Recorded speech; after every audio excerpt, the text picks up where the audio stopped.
Hello friends, welcome to unfolded English. Class 5 এর আমরা প্রথম যে লেসনটা ছিল গান্ধীজির নিয়ে যে লেসনটা, সেখানে আমরা আমরা পার্ট 1 টা পড়েছিলাম। একটা পার্ট পড়েছিলাম। ঠিক আছে? আ আজকে আমরা পার্ট 2 পড়ব। এরপরে কিন্তু রেগুলার ভিডিও আসবে। মাঝখানে কিছুদিন আমরা গ্রামারের ভিডিও করেছি। আ আচ্ছা, তোমরা কিন্তু গ্রামারের যে ভিডিওগুলো আছে দেখবে একটা সিরিজ শুরু হয়েছে ক্লাস 5 অ্যান্ড 6 পরপর আমি কিন্তু করে যাচ্ছি। ওটা কিন্তু পুরো 5-6 জুড়ে এই সেশন ধরে এটা কিন্তু চলবে। তোমরা কিন্তু প্রত্যেকটা দেখো, হ্যাঁ? আর টেক্সট গুলোও তোমরা দেখো। প্রত্যেকে লাইক, শেয়ার এবং অবশ্যই সাবস্ক্রাইব করে রাখো। চলো কথা না বাড়িয়ে একদম জায়গায় চলে যাই। শুরু করে দিই আজকের পড়া। Let's continue. দেখো, গান্ধীজি ভিজিটেড ডিফারেন্ট প্লেসেস। এই উচ্চারণটা ডিফারেন্টও করতে পারো বা ডিফারেন্টও বলতে পারো। ঠিক আছে? Gandhiji visited different places to collect funds for India's freedom struggle. অর্থাৎ গান্ধীজি ভারতের বিভিন্ন জায়গা ঘুরেছিলেন কি করার জন্য? ওই যে স্বাধীনতা সংগ্রামীদের জন্য টাকা আদায় করার জন্য। ফান্ডস মানে হচ্ছে এখানে তোমার টাকা আদায়, তহবিল বলতে পারো। ফান্ডস মানে কি? তহবিল বা এই যে টাকা আদায়ের জন্য তিনি ঘুরে বেরিয়েছিলেন। বোঝা গেল? ভিজিটেড মানে কি? তোমার ভ্রমণ করা বা ঘুরে বেড়ানো। ডিফারেন্ট প্লেসেস মানে হচ্ছে বিভিন্ন জায়গা, টু কালেক্ট মানে সংগ্রহ করতে। তাহলে দেখো, একটা দল, একটা স্বাধীনতার সংগ্রামের দল চালাতে গেলে টাকার দরকার হয়। তো সেইটা সংগ্রহ করার জন্য ভারতবর্ষের বিভিন্ন জায়গায় ঘোরাঘুরি করেছিলেন। ওয়ান্স হি ভিজিটেড ওডিশা, অর্থাৎ তিনি একবার উড়িষ্যায় ভ্রমণ করেন। এগুলো কিন্তু এখান থেকে কিন্তু প্রশ্ন আসে। দেয়ার হি মেট অ্যান ওল্ড ওমেন, সেখানে তিনি একজন বৃদ্ধা মহিলার সঙ্গে দেখা করেন। She could not stand straight, তিনি সোজা হয়ে দাঁড়াতে পারছিলেন না। Her hair was grey, তার চুলগুলো ছিল ধূসর। প্রত্যেকটা কিন্তু মাথায় রাখবে, বারবার এগুলো দেখবে, পড়বে। এখান থেকে কিন্তু প্রশ্ন আসবে। Her sari was torn, torn মানে কি বলতো? torn মানে হচ্ছে ছেঁড়া। এই যে ছেঁড়া, তার শাড়িটা ছেঁড়া ছিল। She went near Gandhiji and touched his feet, তিনি গান্ধীজির কাছে গেলেন এবং তার পা স্পর্শ করলেন। Then she gave him a coin, তারপর ওই বৃদ্ধা মহিলা গান্ধীজিকে একটা কয়েন দিলেন। গিভ মানে দেওয়া, give, gave, given. Jamnalal Bajaj duty was to keep the funds, Jamnalal Bajaj বলে একজন ছিলেন, তার দায়িত্ব ছিল ওই টাকাটাকে রাখা, ফান্ডটাকে রাখা, তহবিলটাকে রাখা।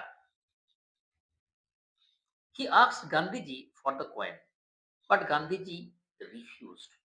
ওই জামনলাল বাজাজ তিনি যেহেতু টাকাগুলো রাখতেন, ফান্ডটাকে ম্যানেজ করতেন, ফলে তিনি তাকে বলেছেন যে টাকাটা আমাকে দেন, আমি রাখবো। বাট গান্ধীজি রিফিউজ, কিন্তু গান্ধীজি অস্বীকার করেন, তিনি কিন্তু দেননি। জামনলাল ওয়াজ সারপ্রাইজড, জামনলাল অবাক হয়ে গেছিলেন। তিনি বললেন যে I keep thousands of rupees, Jamnalal said, Jamnalal বললেন যে আমি হাজার হাজার টাকা রাখি, আর আপনি এই একটা কয়েন আমাকে দিচ্ছেন না, কেন? তিনি অবাক হয়ে গেলেন। নেক্সট, তখন গান্ধীজি বলছেন, this coin, this coin is worth much, this coin is worth much more than thousand, those thousands, Gandhiji told him. আচ্ছা, এই লাইনটা আরেকবার পড়ি। This coin is worth much more than those thousands, Gandhiji told him. অর্থাৎ গান্ধীজি তাকে বললেন, কাকে বললেন? ওই জামনলালকে বললেন যে এই কয়েনটার মূল্য, ওর্থ মানে কি? মূল্য, ওই হাজার হাজার টাকার চেয়েও কিন্তু আমার কাছে এটা বেশি মূল্যবান। তিনি কি বললেন? This coin is worth much more than those thousands, Gandhiji told him. অর্থাৎ গান্ধীজি জামনলালকে বললেন যে এই কয়েনটা যেটা আমাকে বৃদ্ধা মহিলা দিলেন, এটার মূল্য কিন্তু আমার কাছে হাজার, ওই হাজার হাজার টাকার চেয়েও অনেক বেশি। তারপর তিনি বললেন যে, "if a man has lakhs, he can give 1,000 or 2" অর্থাৎ একজন মানুষের লক্ষ, লক্ষ টাকা আছে। তিনি সেখান থেকে ১-২,০০০ দিতেই পারেন। তাই না? ধরো যার লক্ষ, লক্ষ টাকা আছে সে ১,০০০ দিতেই পারে, তাতে তার কিন্তু খুব একটা কমবে না। কিন্তু but this coin was perhaps all she had, কিন্তু সম্ভবত এই কয়েনটাই ছিল তার শেষ সম্বল।